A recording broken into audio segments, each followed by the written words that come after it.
All right. Hello and welcome to Mastering the Hustle interview series. I'm your host, Joel Calkins, and today I'm joined by Adam Lieb, who is the CEO of Gamesight. Adam, thank you so much for taking the time to speak with me today. I really do appreciate it. Would you mind kicking us off with a brief background on who you are and what it is you do? How brief? Minute, two. Well, there's always like the long and short version. There's like the whole life story, and then there's the I don't know, LinkedIn LinkedIn bio Whatever you want to version. share, I'll leave it to you. Sure. So I've been in gaming and entrepreneurship for I gotta update my timeline. I'm older now. 26 years. So I started my first gaming website when I was 11 years old. Uh, Built it for a couple of years, sold it to a pretty big company when I was 14. Worked for that big company for a little bit, decided that I hated working for a company and hated having a boss.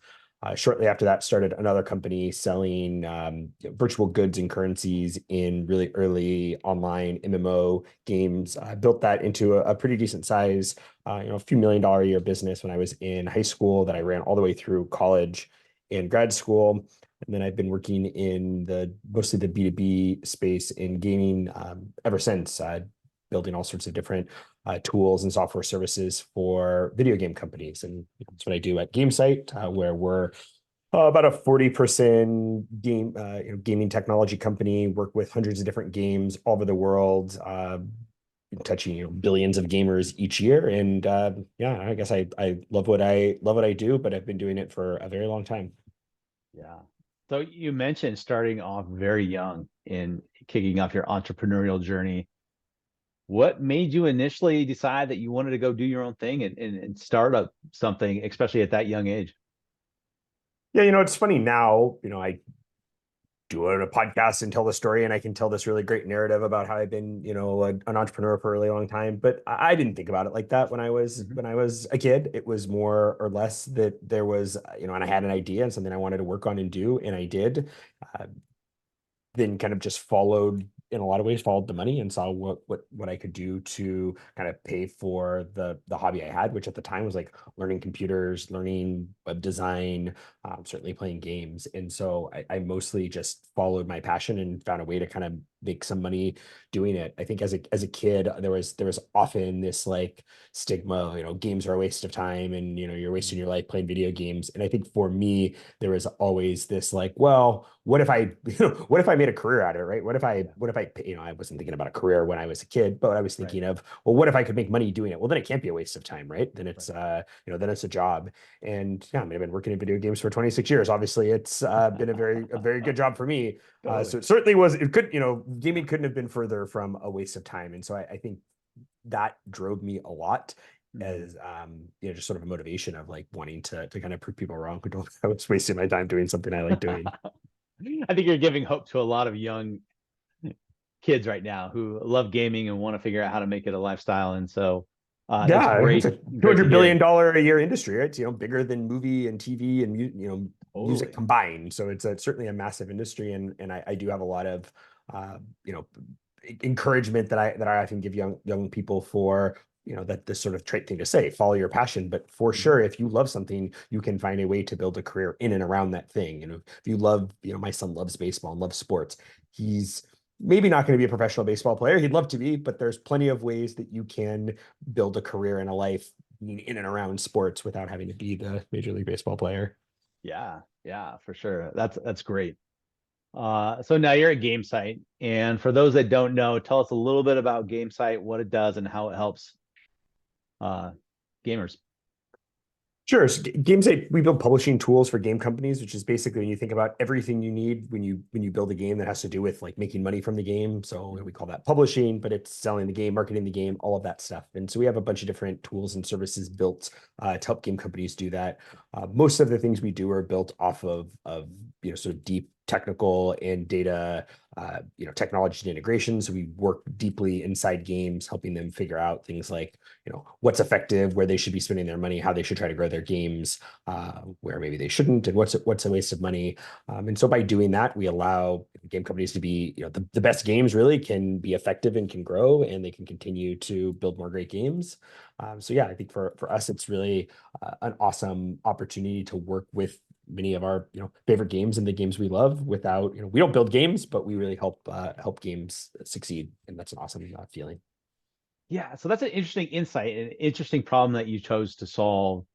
Could you provide me just an example of when you did that, where you provided insight for a gaming company so they could grow their game, increase the profitability, etc.? Yeah, I mean, I think the kind of the cleanest example I can think of is we worked with this, it's now a really huge game. And when they were getting ready to go to market, they were trying to figure out who their target customer was. And the game was similar, like most games are, they're similar to certain other types of games. And they had this sort of idea in their head that there was this one game that, like, if people play this game, they're gonna like our game, right? Mm. We helped them figure out that that wasn't true. And in fact, there were, kind of like three other games and types of games that were far more, people play those games were far more interested in their games. And so, really diverted what was a, mega multi-million dollar investment away from something that was not going to be effective, that was going to be sort of pounding their head against the wall, trying to, convince one group of people to try their game who were never going to be into it, and instead allocate that towards, the right communities and right types of players who were going to love their game. Now it's now a probably top 25 grossing game in the world. It's $1 billion franchise, and we're able to save them millions and millions of dollars, and certainly over time has made them millions and millions more. So that's probably the type of example that we think about.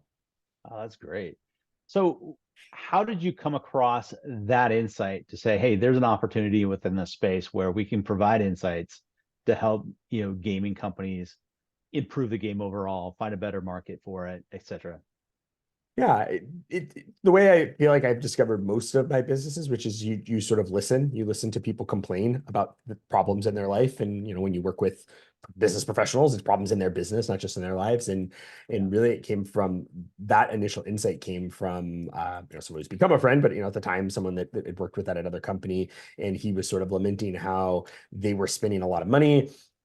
At the time, it was between Facebook and Google. I said, look, we're spending $1 million in Facebook, we're spending $1 million in Google. We know about how many copies of the game we sell. So we know in general that that's effective, that we ought to be spending that, those $2 million. But he's like, I really have no idea whether Facebook is more effective or Google's more effective. All I know is one of them works. And so I've got to do both of them. But that's like kind of odd. There's lots of parts of the internet where sort of that's not true. And there's lots of ways to figure that out. There's great tools and software to do that. Games are sort of unique in that they are by and large distributed by third parties. You think about Nintendo and Xbox and PlayStation and Steam. Games get bought through those storefronts, and because of that, as a game company, you're often missing a lot of the data that you would use to make decisions like that. And so that was a sort of light bulb moment for me and my partner Rob, and we basically hammered out a solution for how we could technically figure out the answer to that question. We built something, we implement it with this game, and lo and behold, that exact example, they found that Facebook was about twice as effective as the Google marketing they were doing. So they ended up, once we figured that out, they cut their Google budget in half, because it sort of worked for a while and then didn't work anymore. So they cut their Google budget in half. They moved the $500,000 or whatever on Facebook, and they sold a lot more copies of their game. And it really was this sort of simple, easy, pure, like, geez, if you know the answer, like, you can make really good decisions. If you don't and you're having to guess, then you make kind of bad or random decisions. So yeah, that was really the inspiration for how we started the company, was just listening to someone kind of complain about a problem they had and going, is that solvable? Can we solve it? And then having the ability to do it is a whole other thing. That's fantastic. So you found the problem, you built a solution towards that problem, but in the building process, often there's a little bit of trial and error, maybe some reference checking with your ideal customer to see, like, are we on the right track here? Are we actually solving the problem that we think you have? Walk us through that process as you're getting this thing up and running. How did you take that initial hypothesis and then refine it to get to where you are today? I think for this particular one, the solution was relatively straightforward. Like there wasn't 100 different ways it could be solved. Yeah. Some of the engineering wise, certainly there's engineering decisions, but at the end of the day, like you have to connect data that comes from Facebook and Google with Yeah. in-game data and sales data, and there's ways to do that. And so building that out, that was kind of straightforward. I think in Mm. figuring out what the business opportunity was, it was obviously we knew we were solving a problem for this one person in this one company. So then it was, well, what if you ask people with similar jobs, hey, is this a problem that you have? And I think what we would hear consistently when we started asking the question that he posed, which is like, do you have insight into which of your, what parts of your marketing budgets are effective and what aren't? And you just start asking, 10, 20 people who have by and large the same job title as our first customer, and Yeah. you hear back universally, which is what we heard back universally, everyone said, yeah, no, we have no, no, we don't know what's effective. And everyone kind of had an explanation of why, Yeah. oh, well, Steam doesn't work this way, or Xbox doesn't give us the data we need, or we tried to figure this out once and it was too complicated or whatever. Like, you kind of Mm. hear different reasons, but you heard that problem existed. And so oftentimes you think about, business problems or really any Yeah. I guess like invention idea, you're often thinking like, is this a problem a lot of people have? And then do they care a lot about the problem? There's sort of like the wide and the deep. Right. And this was one where it seemed from our early conversations that it was wide. Virtually Mm. everyone who worked in games marketing had the same problem. And then deep was you know, is this worth a lot for you to solve? And it's like, yeah, it could change millions of dollars. Like, okay, well, that sounds like a pretty deep problem too. So that was the way we kind of went to validate that this was worth Yeah. spending years of our life working on. Awesome. Well, yeah. So you're what, 9 years into it now, That give or is true. take? Time goes Wow. by. Yeah, 2015. So yeah, that's nine years. Yeah. And then you mentioned you have your company has about 30 people in it. Is that true? 40. 40 people. Okay. So within that 9 years, you have grown, I imagine, significantly, and the team dynamics have changed. How have you managed that growth, especially when it comes to team dynamics and your leadership? Yeah, I mean, there's so much has changed, and I think as an entrepreneur, a lot of it is super personal, right? Because Mhm. you're the one that's making most of those decisions. For us, we spent a bunch of years as a really small company, as sub 10 people, and then it was like the Mhm. last 3 years. I think we've gone from 10 to 40 in 3 years. So two or three to 10, and then 10 to 40. So there's definitely been different stages, both of the company, and then I think of me as a leader. Mhm. Uh, I think the big kind of level up moments for me were thinking about, there's kind of the pre-product market fit where by and large nothing matters other than can you build a product that a lot of people want and are willing to spend a lot of money on. And I think that before that, I didn't think very much about being a leader or Mhm. building a company that was sustainable. It was like, can you build a product that people care about, and that's the basis for the business. So for sure, that was my focus, and it took years to figure out. So maybe I wasn't very Yeah. good at it, but eventually, we ended up doing it, and we definitely went through multiple iterations and pivots and tried businesses that totally didn't work, and Mhm. spent a year building something, and you get it to market, and you're like, it's nice to have, not need to have, where I've screwed those things up. Yeah. I think post that, once we sort of figured it out and the business was working and we were selling the same thing to the same people over and over, and people call it product market fit. Mhm. I think I definitely had a shift towards thinking about my job as not building Gamesight the product, and it was building Gamesight the company. And I think for me a big guiding light is how you build a company that people want to work at. And at the end of the day, it's a wildly competitive market out there, plenty of other startups and companies like that, and then Yeah. plenty of huge companies and all the things that they have to offer. So how do you build a company that people uniquely want to work at? And I think Mhm. that's something that has been a guiding light, and certainly spend a ton of time thinking about. And that's everything from day-to-day work culture and meeting culture and Slack culture and these things that I don't know that anyone applies for a job and thinks like, oh, what is the meeting cadence each week, or how are your Slack channels set up? But at the end of the day, many of us spend 20, 30, 40 hours a week dealing with Yeah. one or both of those things. So how those are set up and how people feel working in that environment ends up changing whether they want to stick around. So spend a lot of time thinking about those type of things, building a company that people want to work at. Mhm. We're also a global remote company, and so that was a big. We didn't used to be. We used to be a in the office company. That shift was certainly big in a bunch of different ways, and I think our guiding light on that one is making sure that we're building a place where people feel like they're part of a company, not just that they have a job. And I think that's something that can happen in a remote culture where people show up, they feel like they've got a task list and they do those things, but they don't really care where they work. They're just doing that stuff. And I think it's hard to build a sustainable company that way. It's hard to Mhm. attract great people, it's hard to keep great people.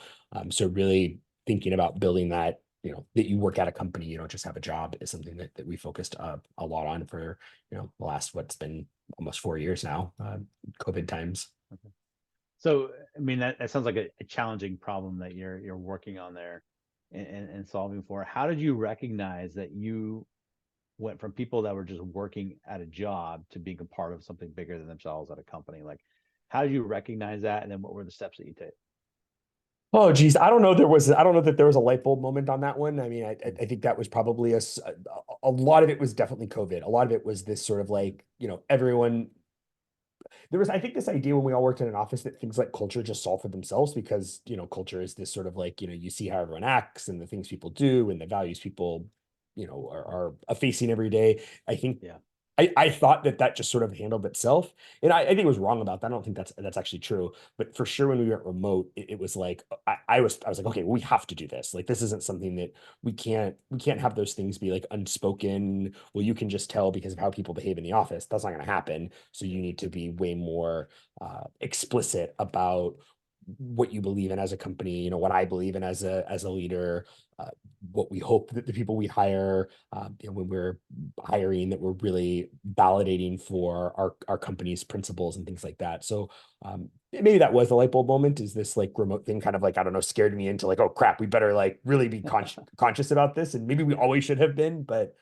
That also coincides with like the company growth. I mean, we went into COVID. I think we were 9 people, 8 or 9 people, and sort of out of the shutdown at like 30 people or something. So there was a lot of growth during that time, which Yeah. also, to be more conscious about that stuff when you've got more bodies. Yeah, absolutely. Um, so you mentioned some of the success you've had in growing the company and really finding an interesting problem that you could solve that people are willing to pay you, like you said, a lot of money for. Um, in addition to just seeing the company grow, what are other areas you look for when it comes to evaluating like we're successful? I think it's I said it in a kind of a different way, but being a company that people want to work at, and Yeah. that is definitely like, can you hire the people you want to hire? Do you lose Mhm. your best candidates in the hiring process? Do you retain the people you want to retain? Companies all have attrition for lots of different reasons, Yeah. but are the people, I'll say this to my direct report sometimes if someone on their team leaves, it's like, or someone you're worried about leaving, you're like, well, how sad would you be if this person left? And if you've got someone on your team, you're like, I wouldn't be that sad if they left. Well, that's telling. So are you keeping the people that you really want to keep, the people Yeah. that you feel are the heartbeat of the company? And so, I don't know, that's not, I wouldn't say a specific KPI we keep track of, but I know the people that I would be really upset if they left the company, and those people don't leave. So I guess we're doing that right. I think we're hiring the people we want to hire, and we're keeping the people that we want to keep. So that's another big way that I look at, are we successful? Certainly we do the plenty of the survey things. I mean, we won variety of awards for best places to work. And I think that stuff is meaningful because they're by and large voted on by the people who work at the company. It's not like some auditor comes in and is like, you're a good company. Right. It's people at the company submit to voluntary surveys where they say whether they like working here or not. And people say that they like working here. So I would say we've been pretty successful in building a place that people want to work at. Fantastic. So in the gaming industry is changing, and it seems like there's a lot of movement and a shifting in that space. Like, where do you see your industry going in the next 2 to 3 years? I don't know. I think my perspective is, as someone who's done it for a really long time, is often a little different, which is like, I always feel like it's not moving very fast. I feel like it's moving way Okay. slower than, it's like, oh, geez, we're going to get here so quickly. These things that are kind of like early trends that you're like, oh, this seems like the next big thing. Sometimes those things take 10 years to actually be the thing, even though it might make sense to me that it's like, oh, this should be done in 2 years. It takes 10 years. So, I don't know, gaming is definitely in a weird place because it grew a lot during COVID. I think in, sort of like inorganically, people just can't go outside, forced to stay inside. The number of things you can do when you're inside are limited, and playing video games is certainly one of them. And it's probably the best bang for your buck in terms of like, fun per unit hour.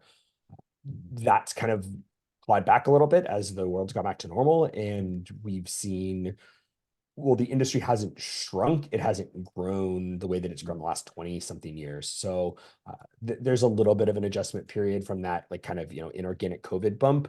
Mhm.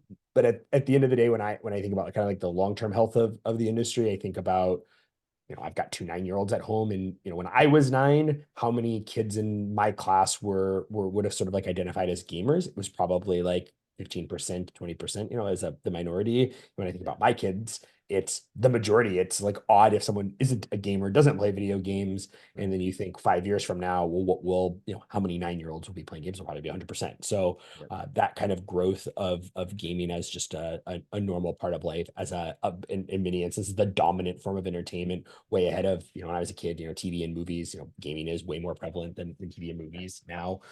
So I think long-term health is really good. I mean, 2 to 3 years now, I think there's a little bit of an adjustment period from the not only the consumer demand for games during COVID, but also there was in a lot of ways like an overproduction and an overhiring in the games industry that's kind of right-sizing itself right now, which has a lot of painful externalities associated with it, unfortunately. Absolutely. So you mentioned you're not seeing it go, it's not moving as fast as you would like to see it go, or you think it would go. Where would you like to see the gaming industry go in the next 5 years? Yeah, I If think Adam, yeah, I mean, if I'm in charge, I think yeah, for me, the way that I like to look at it is just the scope is increases. I think for a long time, gaming has gotten this sort of like, panacea, like gaming is all one thing. People have an image in their head of whatever it is, a PC gamer playing games in their basement, or someone playing Call of Duty on their Xbox, or whatever the case may be. But I think gaming is so much larger than that and continues to show itself, whether that's by platform, by kind of type of game, by reason people play games. And I think just, for me, the growth is thinking about gaming as just so much bigger than one singular thing, and that so many people, my wife, who would never in a million years identify as a gamer, I mean, she plays Wordle and all of these types of like New York Times word and puzzle games every single day. Like it's part of her daily habit. She is a gamer, that despite certainly not identifying as one. So I think it's that type of stuff being sort of better understood as part of, games is a way that human beings, challenge their mind, play with other people, have fun. And that's not necessarily the sort of stigma stereotype that, gamer has probably traditionally held. No, you're absolutely right. Yeah, because we don't think of those as games, but they are. Yeah. A lot of people will like work on their golf swing, right? And they'll use some sort of simulator. That is essentially a form of gaming. Absolutely. Well, that's, Yeah. there was this trend maybe 10 or 15 years ago, where there's all this like gamification, and there were all these companies that were trying to do it. And you'd go to like your airline's website, and they would have all these badges and things. And like there's a bunch of really crappy, like not game Right. things that people tried to do to like make Yep. things exciting or addicting or whatever. Mhm. Luckily, that trend's kind of gone. But then you get back to these like I play, there's a game on Peloton that called Lane Breakers, which is a ton of fun. If you have a Peloton, it's kind of hard to find it. It's more like advanced rides or something.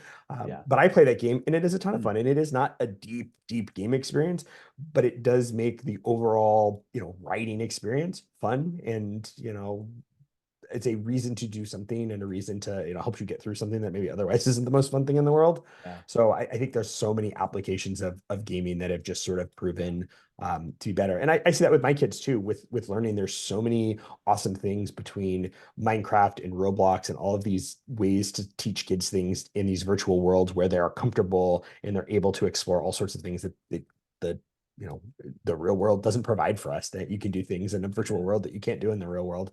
And that is getting better, but I see a lot more innovation there, especially around learning and education. Yeah, absolutely. Um, so if someone were to come to you and they were to say, Adam, I'm thinking about starting a company. I've got an idea. What is some advice that you would give to them?